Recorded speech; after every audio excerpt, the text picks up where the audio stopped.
பழத்தோட்ட ஊழியங்கள் கத்தரருளின ஊழியங்கள் திராட்சை பழத்தோட்ட ஊழியங்கள் கத்தரருளின ஊழியங்கள் அவரில் நிலைத்திருந்து கனி கொடுப்போம் கத்தர் வாய்க்க செய்வார் அவரில் நிலைத்திருந்து கனி கொடுப்போம் கத்தர் வாய்க்க செய்வார் துதி உமக்கே துதி உமக்கே துதி உமக்கே என்றுமே என்றும் துதி உமக்கே துதி உமக்கே துதி உமக்கே என்றுமே என்றும் துதி உமக்கே என்றுமே என்றும் துதி உமக்கே என்றுமே பழத்தோட்ட ஊழியங்கள் கத்தரருளின ஊழியங்கள்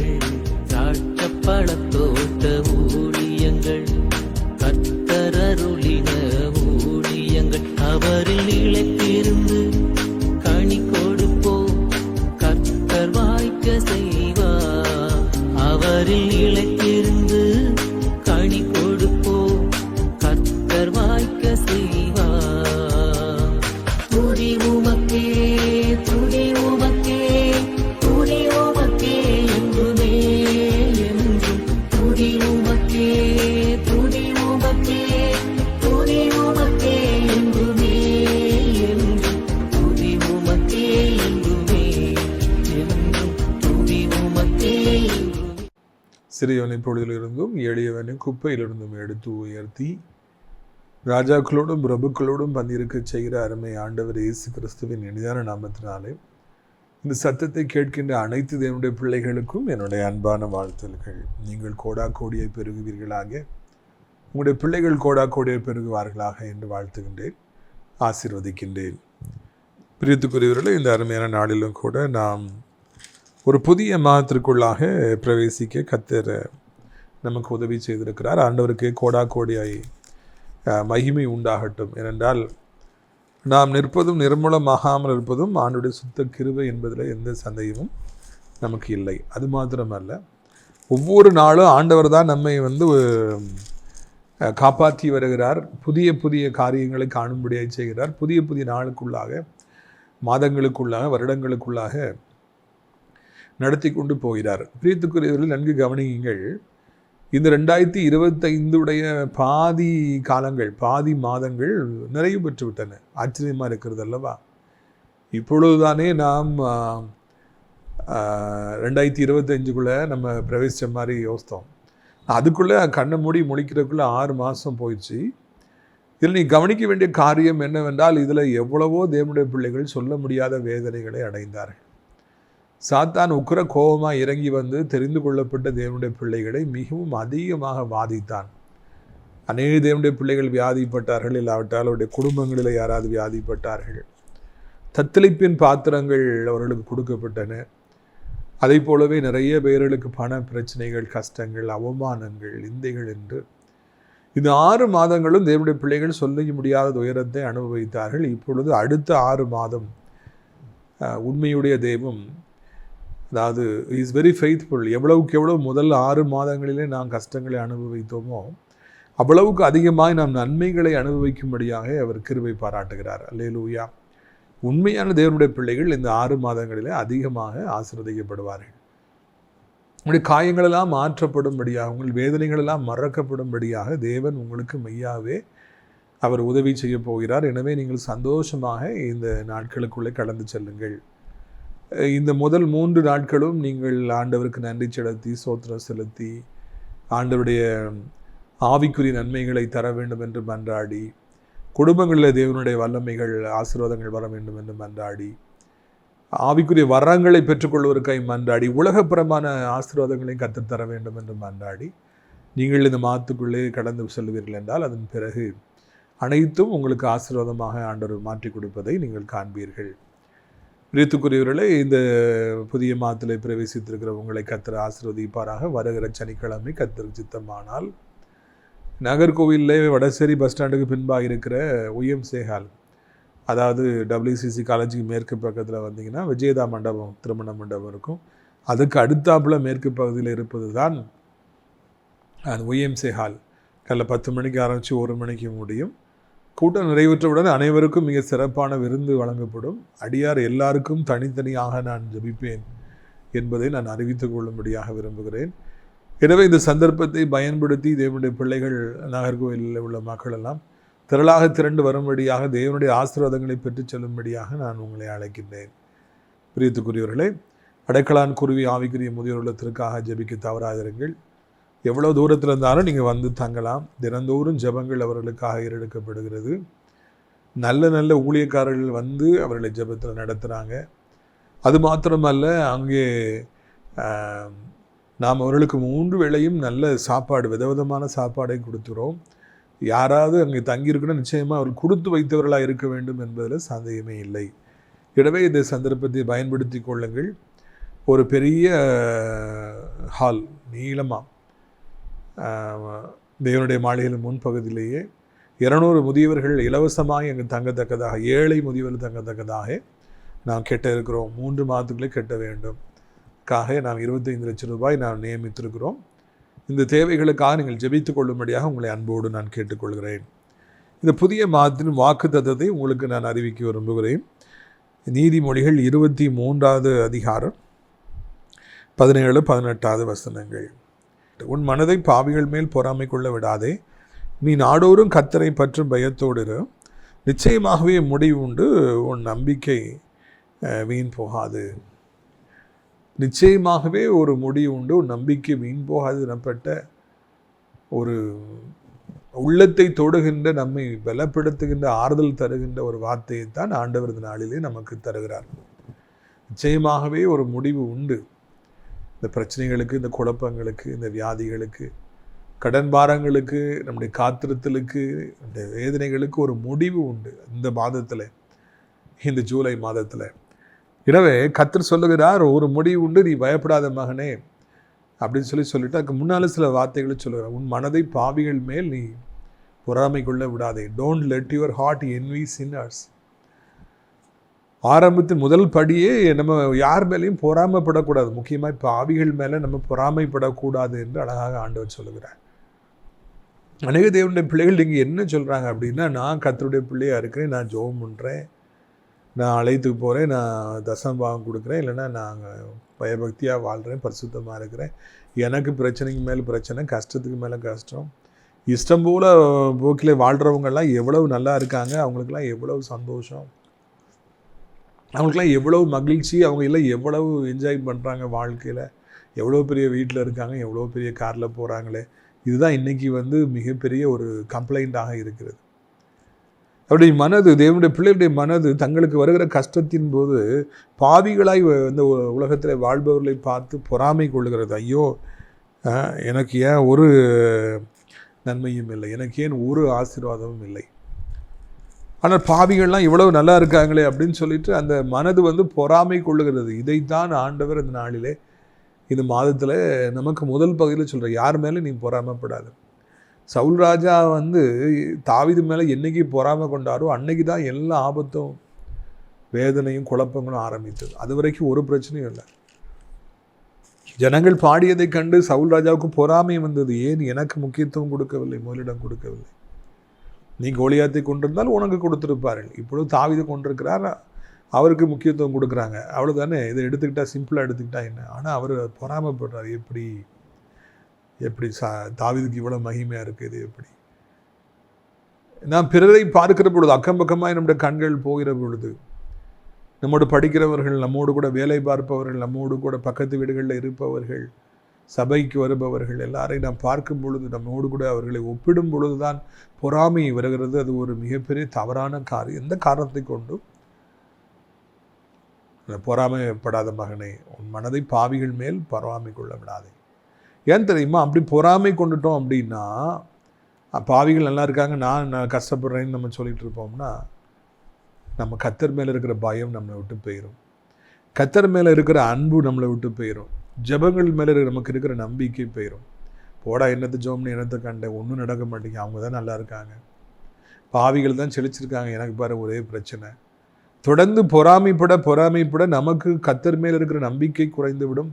ஜெபத்தின் மேல நாட்டமே இருக்காது, பைபிள் வாசிப்பதற்கு விருப்பமே இருக்காது, ஆலயத்திற்கும் ஊழியத்திற்கும் செலவிற்கும் விருப்பமே இருக்காது, கர்த்தருக்காக வைராக்கியமாக நிற்கிற காலங்களெல்லாம் முற்று பெற்றுவிடும். மாறாக எப்பொழுது பார்த்தாலும் சோர்வுகளும் எரிச்சல்களும் தூஷணங்களும் நம்முடைய வாழ்க்கையிலே வந்துவிடும். அது மிகப்பெரிய ஆபத்தில் கொண்டு வந்துவிடும். சத்துரு நம்முடைய வாழ்க்கையை நாசமாக்கி விடுவார். எனவே தான் தேவனுடைய பிள்ளைகளாகிய நாம் எப்பொழுதும் நாம் கவனிக்க வேண்டிய காரியம் என்னவென்றால், நாம் கர்த்தரை பற்றும் பயத்தோடு இருக்க வேண்டும். இந்த பொறாமை இருந்துச்சுன்னா கர்த்தர் மேலே பயம், பக்தி, ஒரு வைராக்கியம் அதெல்லாம் நமக்கு வரவே வராது. பொறாமையை தூக்கி போட்டுட்டோம் அப்படின்னா, நாடோறும் கர்த்தரை பற்றும் பயத்தோடு இரு. சண்டே ஆனால் ஒரே கூட்டமாக இருக்குது, ஆலயங்களில் வந்து கூட்டமாக இருக்குது, ரொம்ப பெருமையாக இருக்குது. நான் கடந்த வாரத்தில் சென்னையில் ஊழியத்தை முடித்து விட்டு ஞாயிறு காலையிலே வந்து விட்டேன். டிரைவர் காலையில் காத்திருந்தார். கிளம்பி வீட்டுக்கு ஆசிரியத்துக்கு வரும்பொழுது நிறைய சர்ச்சஸை பார்த்தா கார்களாக நிற்கிது. ஜனங்கள் கூட்டம் கூட்டமாக ஆண்டவரை தேடும்படியாக வந்திருக்காங்க. எனக்கு ஒரே சந்தோஷம், பார்த்து ஒரே சந்தோஷம். எல்லா சர்ச்சும் ஃபுல்லாக இருக்குது, எல்லா ஜனங்களும் ஆர்வமாய் ஆண்டவரை தேட வந்திருக்காங்க. ரொம்ப சந்தோஷம், மகிழ்ச்சி. ஆனால் பைபிள் அப்படியே சொல்லவில்லை, நீ ஞாயிறுதோறும் கர்த்தரை பற்றும் பயத்தோடு என்று சொல்லவில்லை. மாறாக நீ நாடோறும் தினந்தோறும் நீ கர்த்தரை பற்றும் பயத்தோடு இரு, தினந்தோறும் நீ ஜெபத்தில் இரு, தினந்தோறும் நீ ஆண்டவரை தேடு, நிமிடத்துக்கு நிமிடம் நீ ஆண்டவரை கூப்பிட்டு கொண்டே இரு. ஆண்டவருக்கும் நமக்கும் உள்ள அந்த உறவானது தினந்தோறும் இருக்க வேண்டும், அது நிமிடந்தோறும் இருக்க வேண்டும். ஒவ்வொரு காலத்திலும் நம்ம ஆண்டவரை கிட்டி சேர்ந்து கொண்டே இருக்க வேண்டும். அதைத்தான் இந்த இடத்துல நான் காண்கிறோம். பிரியத்துக்குரியவர்களே, உங்களுடைய வாழ்க்கையிலே நாடோறும் கர்த்தரை பற்றும் பயத்தோடு நான் இருப்பேன். இந்த ஜூலை மாதத்திலிருந்து நான் ஒவ்வொரு நாளும் ஆண்டவரை தேடுவேன், நான் ஜெபிப்பேன், ஊழியங்களுக்கு செல்லுவேன், நான் பைபிளை வாசிப்பேன், நான் யூடியூப் பார்த்தா நான் தேவனுடைய பிள்ளைகளுடைய நல்ல செய்திகளைத்தான் நான் கேட்பேன் என்று நீங்கள் ஒரு தீர்மானத்தை எடுத்து இந்த மாதத்தில் நாள்தோறும் ஆண்டவரை தேடுவீர்கள் என்றால், நிமிடந்தோறும் ஆண்டவரை தேடுவீர்கள் என்றால், அது நிச்சயமாக மகிழ்ச்சியானதாக இருக்கும், ஆசீர்வாதமானதாக இருக்கும். நான் ஏற்கனவே சொல்லிட்டேன், உங்கள் மனசில் பொறாமைக்கு நீங்கள் இடம் கொடுத்தீங்கன்னா யாருக்கும் ஜெபம் பண்ணி மனசு வரவே வராது. மனசில் சமாதானமே இருக்காது, சந்தோஷமே இருக்காது. பொறாமை ஒரு எலும்புருக்கி, ஒரு கேன்சர் நோயின்னு சொல்லி பைபிள் சொல்லுது. நிறைய தேவனுடைய பிள்ளைகள் கெட்டு போனதுக்கு காரணம் பொறாமை. நான் இவ்வளோ ஜெபம் பண்ணுறேன், எனக்கு ஒன்றும் நடக்க மாட்டேங்கி, அவன் ஒரு பெரிய பாவி, அயோக்கியப்பை, அவனுக்கு ஆண்டவர் இவ்வளோ கொடுக்கார. ஒப்பிட்டு பார்த்து பார்த்தே அநேகர் கெட்டு போனார்கள். ஆனால் ஆண்டவரை நோக்கி பார்த்தவர்கள் பிரகாசம் அடைந்தார்கள். நாள்தோறும் கர்த்தரை பற்றும் பயத்தோடு இருந்து பாருங்க, அப்பொழுது கர்த்தர் பெரிய காரியங்களை செய்வார். அப்படி நம்ம நாளோறும் ஆண்டவரை நம்ம நோக்கி பார்த்துட்டு இருந்தோம்னா நிச்சயமாக முடிவு உண்டு, உன் நம்பிக்கை வீண் போகாது. சிலரை பார்த்து நம்ம கேட்டோம்னா சொல்லுவாங்க, இந்த கேஸ் இழுத்துக்கிட்டே போகுது பிரதர், 10-15 வருஷமாக இழுத்துட்டே போகுது. சிலரை பார்த்தா இந்த சொத்து வரும் நாங்கள் நினச்சிட்டே இருக்கும்போது வரவே மாட்டேங்குது, அப்படியே இழுத்துட்டே போயிட்டே இருக்குன்னு சொல்லுவாங்க. அதே மாதிரி நிறைய பேரை பார்த்தா அப்படியே போயிட்டே இருக்கும், ஒன்றுமே நல்ல காரியமே நடக்காது.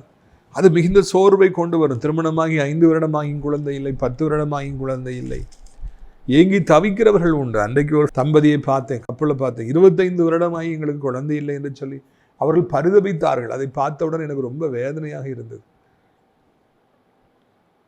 எத்தனையோ வருடமாய் காத்திருக்காங்க. ஆனா இந்த மாதத்துல கர்த்தர் சொல்றார், நிச்சயமாக அதுக்கு ஒரு முடிவு உண்டு. எவ்வளோ வருஷமா நீ காத்திருக்கலாம், இந்த மாசமா அப்படியே காத்திரத்துல பேரும் நினைக்காத.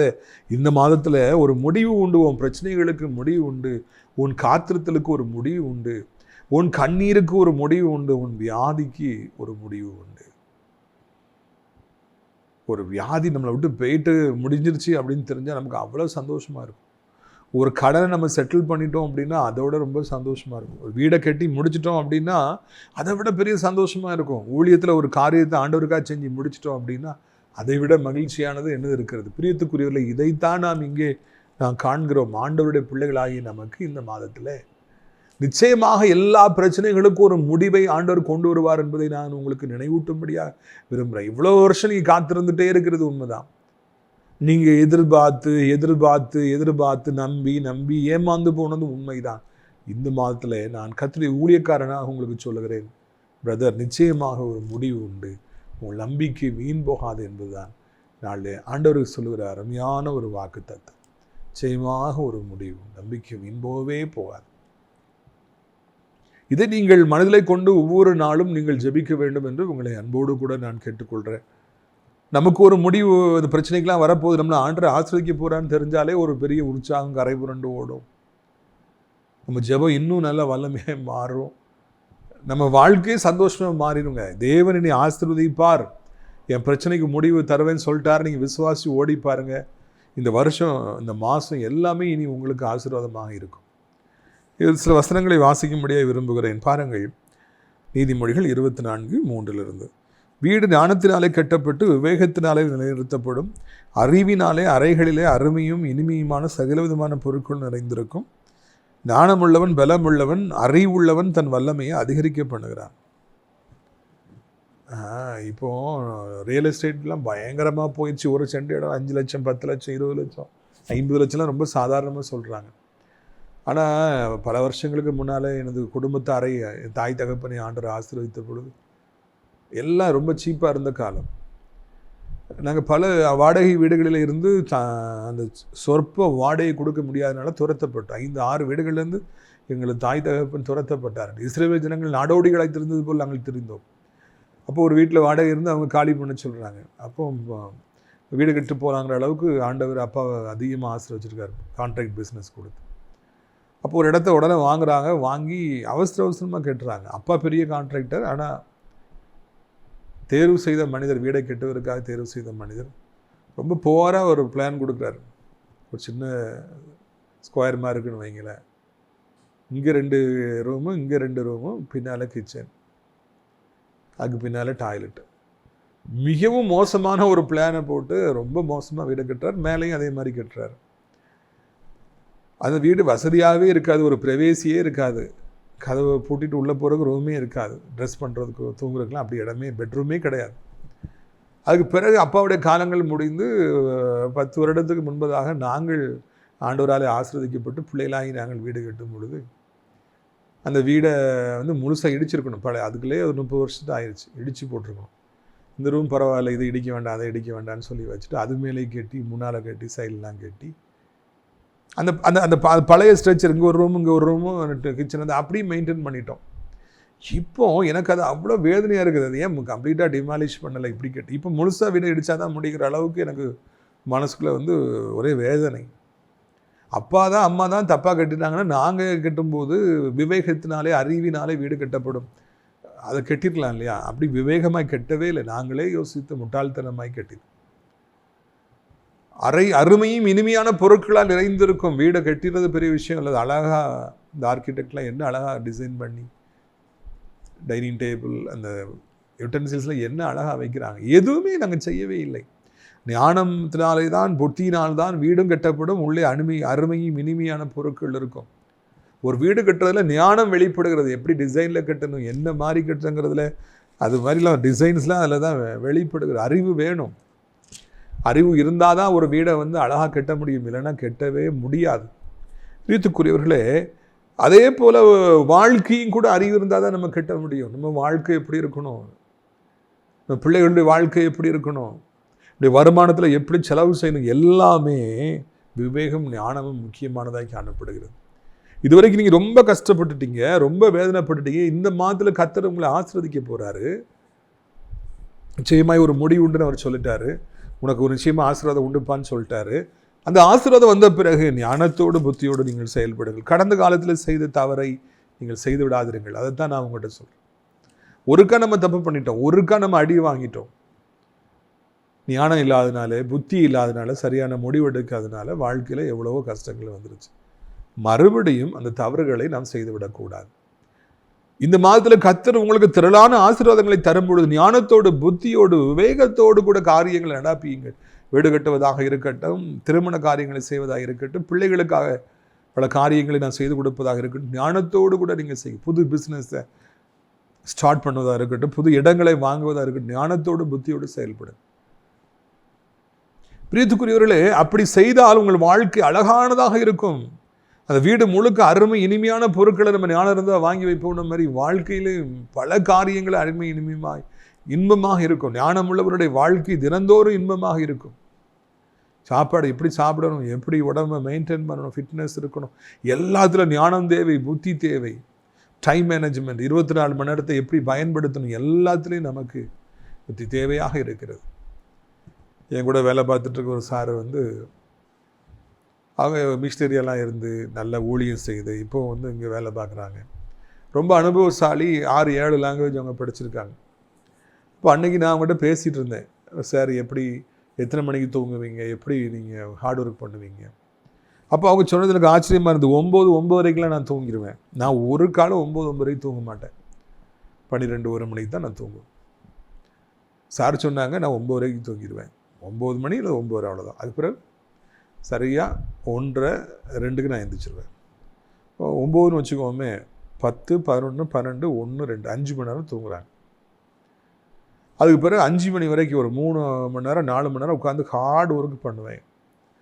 அந்த 4 மணி நேரம் ஒர்க் பண்ணுறது 40 மணி நேரத்தை விட அதிகமாக இருக்கும். ஹார்ட் ஒர்க் எல்லாம் பண்ணுவேன், ஒரு டிஸ்டர்பன்ஸ் இருக்காது. அதை ரெடி பண்ணணும், இதை ரெடி பண்ணணும், இந்த நோட்ஸ் ரெடி பண்ணணும், அந்த நோட்ஸ் ரெடி பண்ணணும், அதை வாசிக்கணும், அதை படிக்கணும். நான் ரொம்ப பிஸியாக இருப்பேன். அதுக்கு பிறகு ஒரு 5 மணி ஆனோடனே நான் தூங்கிடுவேன். ஒரு 4 மணி ஆனோடனே தூங்கிடுவேன். அதுக்கப்புறம் 7 மணிக்கு என் மனைவி எழுப்பி எனக்கு காஃபி கொடுப்பா. அதுக்கு பிறகு நான் அப்படி காலேஜுக்கு வந்துடுவேன்னு சொல்லி சொன்னான். ஒரு 4 hours ஏர்லி மார்னிங் எழும்பி ஃபுல் ஸ்விங்கை நான் வேலை பார்ப்பேன், ரெடி பண்ணுவேன், எல்லாம் ஹார்ட் ஒர்க் பண்ணுவேன். அதுக்கு பிறகு மறுபடியும் ரெஸ்ட் எடுப்பேன், மறுபடியும் நான் வருவேன். இதுதான் என்னுடைய பழக்கம் என்று சொன்னேன். எனக்கு ரொம்ப ஆச்சரியமாக இருந்தது. நான் ரொம்ப லேட்டாக நைட் வரைக்கும் உட்காந்து ஹார்ட் ஒர்க் பண்ணிட்டு ஜோம் பண்ணிட்டு ரொம்ப பிஸியாக இருப்பேன். ஆண்டவரோடு என் இதயத்தை அந்த இரவு நேரத்தில் அதிகமாக நான் இணைப்பேன். எவ்வளவு கதறி ஜெபிக்க முடியுமோ ஜெபிப்பேன். எவ்வளவு ஆண்டவரே ஆண்டவரே என்று கூப்பிட முடியுமோ அப்படி கூப்பிடுவேன். அதுக்கு பிறகு அதிகாலமே எழுப்பி ஜெபிப்பேன்னு வைங்களேன். இந்த சாருடைய வாழ்க்கை, அவருடைய அனுபவங்கள் எனக்கு மிகவும் வித்தியாசமானதாக இருந்தது. எப்படி 9-9:30 தூங்குறது எவ்வளோ நல்ல பழக்கம். அதுக்கு பிறகு 1 மணி 2 மணிக்கெலாம் எழுந்திரிச்சு எவ்வளோ ஹார்ட் ஒர்க்கு. அந்த மனிதர்களாகிய நாம் பலகீனம் உடையவர்கள். நமக்கு உணவு தேவை, நமக்கு தூக்கம் தேவை, ஓய்வு தேவை. அதையெல்லாம் தாண்டி அதுக்கு செய்ய வேண்டியதை செஞ்சுட்டு உழைக்கவும் வேண்டும். அப்படி உழைத்தால்தான் நாம் வெற்றி பெற முடியும் என்பதை இங்கே காண்கிறோம். ஞானம் என்பது அவ்வளவு முக்கியமான ஒரு காரியமாக இருக்கிறது என்பதை நாம் மறந்துவிடவே கூடாது. பிரியத்துக்குரியவர்களே, நாம் இந்த 24 அதிகாரத்தில் ஒரு சில வசனங்களை வாசிக்கிறேன் பாருங்கள். நீதிமொழிகள் 24:30. சோம்பேறியின் வயலையும் மதியனுடைய திராட்சை தோட்டத்தையும் கடந்து போனேன். இதோ அதெல்லாம் முள்ளுக்காடாக இருந்தது. நிலத்தின் முகத்தை காஞ்சொறி மூடினது. அதன் கற்சுவர் இடிந்து கிடந்தது. அதை கண்டு சிந்தனை பண்ணினேன். இதை நோக்கி புத்தி அடைந்தேன். இன்னும் கொஞ்சம் உறங்கட்டும், இன்னும் கொஞ்சம் கை முடக்கி கொண்டு நித்திரை செய்யட்டும் என்பாயோ? உன் தரித்திரம் வழிபோக்கனை போலும், உன் வறுமை ஆயுதம் அணிந்தவனைப் போலும் வரும். ஞானி எழுதுறாரு, ஒரு இடத்துல ஒரு ரோட்டில் போகும்போது பார்க்குற ஒரு திராட்சை தோட்டம், சுவர்லாம் இடிஞ்சு கிடக்குது, ஃபுல்லாக முள் செடியாக கிடக்குது, அங்கே மரங்கள்லாம் பட்டு போய் கிடக்குது, புதராக கிடக்குது, மண்டி கிடக்குது. அப்போ அவர் சிந்தனை பண்ணுறாரு, ஏன் எப்படி இருக்குது, நல்லா செழிப்பாக அழகாக காம்பவுண்டெல்லாம் போட்டு நல்லா பச்சை பசேல்னு வச்சு கனி கொடுக்குற மரங்களை உருவாக்குற காலமே, ஆனால் ஏன் இதெல்லாம் ஒன்றுமே இல்லைன்னு அவர் யோசிக்கிறாரா. அப்போ தான் புத்தி அடைந்தாரா சிந்தனை செஞ்ச உடனே. இன்னும் கொஞ்சம் தூங்கட்டும். அந்த ஓனர் வந்து இன்னும் கொஞ்சம் தூங்குவோம் கை முடக்கி கொண்டு தூங்குவோன்னு சொல்லி தூங்கி இந்த வேலைக்கே வராதனால, உழைக்கவே செய்யாதனால எல்லாம் இப்படியே ஆகிப்போச்சு, தரித்திரம் வந்துட்டு அப்படின்னு சொல்லி அவர் சொல்கிறார். தேவனுடைய பிள்ளைகளுக்கும் சோம்பேறித்தனத்திற்கும் சம்பந்தமே கிடையாது என்பதுதான் இதில் நாம் கவனிக்க வேண்டிய ஒரு காரியம். கர்த்தருடைய பிள்ளைகளாகி நமக்கு சோம்பேறித்தனத்துக்கு இடமே கிடையாது. நம்முடைய வாழ்க்கையில முழுவதும் நாம் வந்து உழைக்கிற ஒரு ஜாதியாய் காணப்பட வேண்டும். நமக்கு காடோருக்கு வந்து மிகவும் விருப்பமாக இருக்கணும். பைபிளை வாசித்தா மணிக்கணக்காக வாசிக்கணும், ஜெபிச்சா பணிக்கணக்காக நம்ம ஜெபிக்கணும். அதே மாதிரி கர்த்தர் நமக்கு தந்திருக்கிற வேலைகளை முழு பலத்தோடு நாம் செய்ய வேண்டும். அப்படி செய்தால்தான் நாம் இந்த பூமியிலே வாழ முடியும் என்பதை நாம் மறந்துவிடக்கூடாது. பிரியத்துக்குரியவர்களே, இந்த திராட்சை தோட்டம் வந்து நல்ல தோட்டமாக இருந்திருக்கணும், சிவரெல்லாம் பெருசாக இருந்திருக்கணும், செழிப்பாக இருந்திருக்கணும், நிறைய பேர் உள்ளே போய் வேலை செஞ்சுட்டு இருந்திருக்கணும், கனியாக காய்ச்சி அதெல்லாம் எடுத்து அதை ரசமாக்கி பிஸ்னஸ் நடந்து லட்ச ரூபாய்கள் லாபமாக இருந்திருக்கணும். எல்லாம் கெட்டு போச்சு. காரணம் ஓனர் வந்து தூக்கம், சோம்பேறித்தனம். இன்னைக்கு போகணுமா, நாளைக்கு போகலாமே, நாளைக்கு போய்க்கலாம், எப்போ ஏன் இப்போ உடனே செய்யணும். நிறைய சோம்பேறிகளாக இருந்து தங்கள் வாழ்க்கையிலே எல்லாத்தையும் இழந்து போகிறாங்க. நம்ம அப்படி இருக்க வேண்டாம். அந்த ஜூலை மாதத்திலிருந்து நம்ம உற்சாகமாகவும் உழைப்போம், சந்தோஷமாக வேலைக்கு போங்க. டீச்சராக இருக்கலாம், பேங்கராக இருக்கலாம், கடை வச்சுருக்கலாம், பிஸ்னஸ் இருக்கோ இல்லையோ, சந்தோஷமாக போங்க. கடவுள் அது கொடுத்துருக்கார்ல, உற்சாகமாக வேலை செய்யுங்க, எல்லாத்தையும் போட்டு இழுத்து செய்யுங்க. கர்த்தர் பெரிய காரியங்களை செய்வார். கர்த்தர் மன மகிழ்ச்சியின் காலங்களை உங்களுக்கு உண்டு பண்ணுவார். இந்த நாட்களில் நான் உழைப்பேன் என்று ஒரு தீர்மானத்தை எடுத்து பாருங்கள். அப்பொழுது கர்த்தர் மிகப்பெரிய காரியங்களை செய்வார் என்பதில் சந்தேகமில்லை.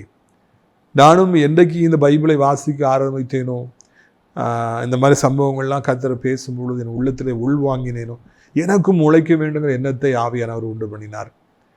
நானும் கூட இந்த ஊழியத்திற்காக எவ்வளவோ கடினமாய் உழைக்க, வேலைக்கு உலகப்புறமான வேலை, டீச்சர் வேலைக்கு போகணும், ப்ரொஃபஸராக இருக்கணும், குடும்பத்தை கவனிக்கணும், ஊழியத்தை கவனிக்கணும், சனிக்கிழமை தோறும் கூட்டங்களுக்கு போகணும், ஓல்டேஜ் ஹோம், முதியோருள்ள நடத்தணும், இன்னும் எவ்வளோ ப்ராஜெக்ட்ஸ்லாம் இருக்குது, ஃபைனான்ஸ் மொபிலைஸ் பண்ணணும், 30 minutes மெசேஜ் தினந்தோறும் உங்களுக்கு சூடான செய்திகளை கொடுக்கணும், ஆடியோ மெசேஜ் கொடுக்கணும். எவ்வளவோ வேலைகள் இருந்தாலும் ஓடி ஓடி சந்தோஷமாக நான் உழைக்கிறேன். ஆண்டவருக்காக உழைக்கிற காலம் இது. உழைத்தால் நிச்சயமாக ஆண்டவர் அளவில்லாத ஆசீர்வாதங்களை தருவார் என்பதில் சந்தேகமே கிடையாது. ஆனால் உழைக்காமல் போவோம் என்றால் ஒன்றுமே நமக்கு கிடையாது. சோம்பேறி அறுப்பு காலத்தில் இவன் கெஞ்சினாலும் அவனுக்கு ஒன்று கிடைக்காது என்று நாம் வாசிக்கிறோம். எனவே இந்த மாதத்தில் உழைக்கிறவர்களாய் மாறுவோம். அப்பொழுது அதற்கு ஏற்ற பலனை கர்த்தர் நமக்கு தருவார். நாம் ஜெபிக்கலாமா? அப்பா பிதாவே, வானத்துக்கு பூமிக்கும் ஆண்டவரே, இந்த அருமையான நாளிலும் கூட ஒரு அருமையான சத்தத்தை நாங்கள் கேட்டோம். இந்த புதிய மாதத்துக்குள்ளே பிரவேசித்திருக்கிற எங்களுக்கு நிச்சயமாக ஒரு ஆசீர்வாதம் உண்டு, பிரச்சனைகளுக்கு நிச்சயமாய் ஒரு முடிவு உண்டு, ஒரு நம்பிக்கை வீண் போகாது. எவ்வளவு அருமையான ஒரு வாக்கு தத்தத்தை ஆண்டவரே, தோத்திரம் ஐயா. நீங்கள் தகப்பனே சோத்திரம் எங்களுக்கு கொடுத்துருக்கிறீங்க, அதற்காக உமக்கு நன்றி அப்பா. இந்த மாதத்தில் அனைத்து தேவனுடைய பிள்ளைகளை நீங்கள் அளவில்லாமல் ஆஸ்வதிக்க போகிறீங்க, உயர்த்த போகிறீங்க, அதற்காக உமக்கு சோத்திரம் ஐயா. தகப்பனே, இந்த அருமையான நாளில் கூட சத்தத்தை கேட்குற பிள்ளைகள் என்ன நிலைமையில் இருந்தாலும் அவர்களுக்கு நீர் உதவி செய்ய வேண்டும், அவருடைய தரித்திரங்களை மாற்ற வேண்டும், அவருடைய கண்ணீரை துடைக்க வேண்டும். முக்கியமாக தேவனுடைய பிள்ளைகளுக்காக நாங்கள் ஜெபிக்கிறோம். உழைத்து உழைத்து உண்மை தேடி தேடி ஒன்று நடக்கவில்லையே என்று சோர்ந்து போயிருக்கிற பிள்ளைகளுக்கு இந்த மாதத்தில் மிகப்பெரிய அதிசயங்களை செய்து அவர்களை உற்சாகப்படுத்த வேண்டும் என்று கெஞ்சுகிறோம். நிச்சயமாக தேவனுடைய பிள்ளைகளுக்கும் ஏனையவர்களுக்கும் இந்த மாதத்தில் இந்த வித்தியாசத்தை காண்பித்து தான் ஆகணும், உடைய பிள்ளைகளின் உயர்த்தி தான் ஆகணும்னு சொல்லி கெஞ்சி மன்றாடுகிறோம். தகப்பனே, இந்த அருமையான நாளிலும் கூட ராஜா சோத்திரம் ஐயா, எனக்கு ஒரு அற்புதம் செய்ய மாட்டீரா, என் பிள்ளைக்கு ஒரு அற்புதம் செய்ய மாட்டேன், சுகம் கொடுக்க மாட்டீங்களா, வேலை கொடுக்க மாட்டீங்களா, வீடு கொடுக்க மாட்டீங்களா, எதிர்பார்க்க நடக்காதான்னு சொல்லி தவிக்கிற பிள்ளைகளுக்காக ஜெபிக்கிறோம். நீண்ட காலமாய் காத்திருக்கிறவர்களுக்காக ஜெபிக்கிறோம். எப்படியாவது ஒரு முடிவு வரட்டும், உடைய பிரச்சனைகளுக்கு எல்லாத்துக்கும் ஒரு முடிவு வரட்டும். உடைய பிள்ளைகளை அளவில்லாமல் ஆசீர்வதியும். பலகீனமான பாண்டங்களை பலமுள்ள பாண்டங்களாய் மாற்றுங்க. வியாதிப்பட்டவர்கள் பழைய பலனை பெற்றுக்கொள்ளட்டும். விபத்தை சந்தித்தவர்கள் பழைய பலனை பெற்றுக்கொள்ளட்டும். சர்ஜரி சந்தித்தவர்கள் பழைய பலனை பெற்றுக்கொள்ளட்டும். உயிர் பெறுமோன்னு பயத்தில் இருப்பவர்களுக்கு நீண்ட ஆயிலை, தீர்க்க ஆயிலை தர வருஷங்களை கூட்டி கொடுப்பீராக. இசைக்கிய ராஜாவின் தெய்வத்துக்கு சோத்திரம். வருமானமே இல்லை என்பவர்களுக்கு ஏராளமான வருமானங்கள், நிரந்தரமான வருமானங்களை ஏற்படுத்தி கொடுப்பீராக. ஊற்று தண்ணீரை பொங்கி பொங்கி வருவீராக. பல வருமானங்கள் வரட்டும். கடன்களெல்லாம் முடிவுக்கு வர, சரித்திரம் முடிவுக்கு வரட்டும். இதுக்கு பணம் இல்லை, அதுக்கு பணம் இல்லை, வேண்டாயா. செழிப்பாயிரு, நிரம்பி வழியட்டு, பாத்திரம் நிரம்பி வழியட்டும். மடியில் அமுக்கி குலுக்கி சரிந்து விளத்துக்கு அளவிற்கு நீ நடப்பீராங்க. பிள்ளைகளால் பிரச்சனை, பக்கத்து வீட்டுக்காரங்களால் பிரச்சனை, வேலையில் பிரச்சனை, அன்று எல்லா பிரச்சனைகள், பிசாசால பிரச்சனை எல்லாம் தீர்ந்து போகட்டும். துடைத்து எடுப்பீராகும். காலங்களை இன்பமாக்குவீராங்க, சந்தோஷப்படுத்துவீராக. காத்திரத்தில் இன்பமாய் முடிவு பண்ணுவீராக. வயதானவர்களுக்கு விசேஷித்த கிருபைகளை தந்து பலன் கொண்டாதபடி, கிளை விழுந்து விடாதபடி, எந்த வேதனைப்படுகிற அசம்பாவித சம்பவம் எதுவும் நடந்து விடாதபடி, ஹார்ட் அட்டாக்கு, ஸ்ட்ரோக்கு, தகப்பன விபத்துகள் எதுவும் வந்து விடாதபடி நீங்கள் பிள்ளைகளை பாதுகாத்துக் கொள்ளுங்கள். உலகம்ல இருக்கிற அத்தனை நாடுகளையும் அத்தனை மக்களையும் ஆசீர்வதிங்க. எங்கள் தாய் திருநாடா இந்தியாவின் அனைத்து மக்களையும் ஆசீர்வதிங்க. அனைத்து தேவனுடைய பிள்ளைகளையும் ஊழியக்காரர்களையும் ஆசீர்வதிங்க. நாசிரி திராட்சைப்பழ தோட்ட ஊழியங்களை நேசிக்கிற, நாள்தோறும் நம்முடைய நிகழ்ச்சிகளை பார்க்கிற, அறிமுகப்படுத்துகிற தகப்பனே சோத்திரம் ஐயா, அனைத்து மக்களையும் நீங்கள் ஆசீர்வதிங்க. ஒன்றும் குறைபடக்கூடாது. தேவனுடைய கரம் எங்களுக்காக யாவற்றையும் செய்து முடிக்கட்டும். ஆண்டவரே, இந்த அருமையான நாளிலும் கூட ராஜா, ஆண்டவரே, அந்த ஏழை முதியவர்களுக்காக கெட்டப்படுற அந்த பெரிய ஹாலை சீக்கிரமாய் கட்டி முடிக்க எங்களுக்கு உதவி செய்யுங்க. ஆண்டவர் மகிமைப்படுங்க. இரட்சகர் இயேசுவின் மூலம் ஜெபிக்கிறோம் நல்ல பிதாவே. என் ஆத்மாவை கர்த்தரை சோத்திரி, என் முழு உள்ளமையுடைய பரிசுத்த நாமத்தை சோத்திரி. என் ஆத்மாவை கர்த்தரை சோத்திரி, அவர் செய்த சகல உபகாரங்களையும் ஒரு பொழுதும் மறவாதே. நம்முடைய கர்த்தராகிய இயேசு கிறிஸ்துவின் கிருபையும் பிதாவாகிய தேவனுடைய அன்பு பரிசுத்தாடி அந்யோன்ய ஐக்கியமில்லாத பிரசன்னம் உங்கள் அனைவரோடும் இன்றைக்கு சதா காலங்களில் நினைத்திருப்பதாக. அல்லேலூயா. God bless you. Amen.